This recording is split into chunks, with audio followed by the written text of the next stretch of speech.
Welcome to QR news. నేను మీ గండ్ల కిరణ్. మహబూబాబాద్ లో ఈ రోజు గౌరవనీయులైనటువంటి బూక్యా మురళీ నాయక్ గారు ఎమ్మెల్యే గారు ఇంటిగ్రేటెడ్ మార్కెట్ ని ప్రారంభించడం జరిగింది. సో ఒకసారి మనం చూసుకుందాం. ఇది ఇంటిగ్రేటెడ్ మార్కెట్ మహబూబాబాద్.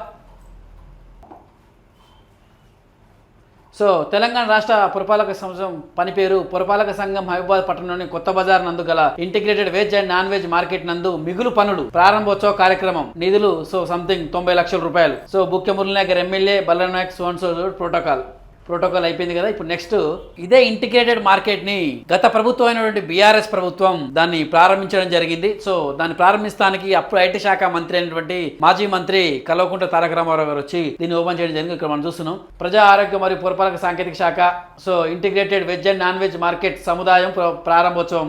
సో అంచనా విలువ ప్రారంభోత్సవం 30/6/2023 తారక రామారావు గారు ఓపెన్ చేయడం జరిగింది. దాంట్లో ముఖ్య అతిథులుగా భానుశంకర్ నాయక్, సో అప్పుడున్నటువంటి engineering department Upender, Suresh, executive వీళ్ళందరూ ఉండడం జరిగింది. సో ఓపెన్ చేసిన దాన్ని 2 రకాలుగా ఓపెన్ చేయడం జరిగింది. మళ్ళొకసారి చూసుకుందాం. సో ఓపెనింగ్ చేసిన సీన్స్ మార్కెట్ని అప్పుడున్నటువంటి మంత్రి ఎర్రబెల్లి దయాకర్ రావు, కమిషనర్ ప్రసన్నరాణి, ఎంపీ కవిత గారు, ఎమ్మెల్యే శంకర్ నాయక్, ఐటీ మంత్రి కేటీఆర్ గారు మరియు అప్పుడు మున్సిపల్ చైర్మన్ అయినటువంటి రామ్మోహన్ రెడ్డి గారు, మరియు ఇక్కడ చూసుకుంటే అప్పటి కలెక్టర్ కూడా శశాంక గారు కూడా ఉండడం జరిగింది. సో ఇక్కడ ఇవన్నీ చూసుకుంటే దీని తర్వాత మురళీ నాయక్ గారు మాట్లాడుతూ చెప్తున్నా.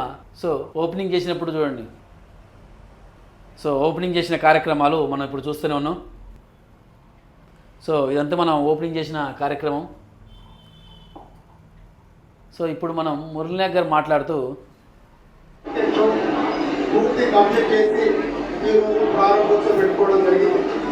నేను ఇక్కడ ఉన్నటువంటి వ్యాపారస్తులకు ఒకటే కోరుతా ఉన్నా, ఇక్కడ మీరు మంచిగా ఈ వ్యాపారం సో ఆల్రెడీ ఓపెన్ చేసిన ఇంటిగ్రేటెడ్ మార్కెట్ని అందులో కొన్ని అవకతవకలు అంటే ఎట్లా అంటే కొంచెం పని జరగలేదు.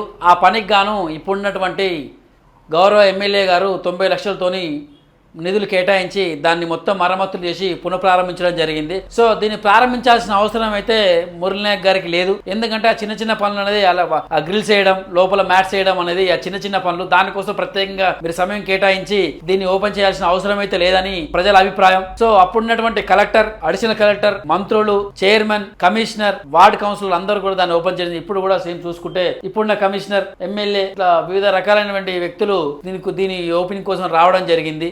ఆల్రెడీ ఓపెన్ చేసిన దాన్ని మరలా ఎలా ఓపెన్ చేస్తారని చెప్పి కూడా ఒక మాట ప్రజల నుంచి విమర్శలు కూడా రావడం జరుగుతుందని చెప్పడం జరుగుతుంది. దీన్ని మిస్గైడ్ చేసినటువంటి కమిషనర్ గారిని అడగాల్సి వస్తుంది. ఎందుకంటే ఆల్రెడీ ఓపెన్ చేసిన దాన్ని మరలా ప్రారంభోత్సవం పెట్టుకొని మళ్ళీ ఎమ్మెల్యే గారిని పిలవడం, వీళ్ళందరినీ పిలిచి మళ్ళీ ప్రారంభోత్సవం చేయడం అనేది ఆస్పాస్పదం. ఎందుకంటే మరొకసారి ఈ నిధుల ఖర్చు తప్ప ఏం లేదు, ప్రారంభోత్సవానికి ఖర్చు తప్ప ఏం లేదు. వాళ్ళు రావడం, వీళ్ళు రావడం, ఆ ఖర్చులు ఈ ఖర్చులు తప్ప అదనంగా ఖర్చులు చేస్తున్నారు తప్ప మున్సిపాలిటీ వారు ఎలాంటి ప్రయాణం లేకుండా చేస్తున్నారు. వాటిని అన్నింటినీ ఆల్రెడీ ఓపెన్ చేసిన దాన్ని మరలా ఓపెన్ చేయడంతో ప్రజలందరూ మరొకసారి ముక్కున వేలేసుకుని ఇది ఏం జరుగుతుంది మహిబాలో, ఓపెన్ చేసిన దాన్ని కూడా మరలా ఓపెన్ చేసి మాకు ఏం తెలియనట్టు చూపించాలదలుచుకున్నారా? మిగులు ఓకే, కొంత పని మేర బాకీ ఉన్న దాన్ని కొంచెం అమౌంట్ అడ్జస్ట్ కాక మురళీ నాయక్ గారు తన దయా హృదయంతో ఓపెన్ చేయించడం జరిగింది. దానికోసం ప్రత్యేకంగా మళ్ళా శాసనసభ్యులను పిలిచి ఓపెన్ చేయడం అనేది కరెక్ట్ పద్ధతి కాదని చెప్పి అక్కడున్న ప్రజలు, అక్కడున్న మార్కెట్ వ్యక్తులు కూడా దాన్ని అనుకోవడం జరిగింది. ఎమ్మెల్యే గారు వాటిని మరొకసారి మీరు చెక్ చేసుకోవాలి. ఎందుకంటే ఓపెన్ చేసిన మార్కెట్ ని మరలా ఓపెన్ చేస్తే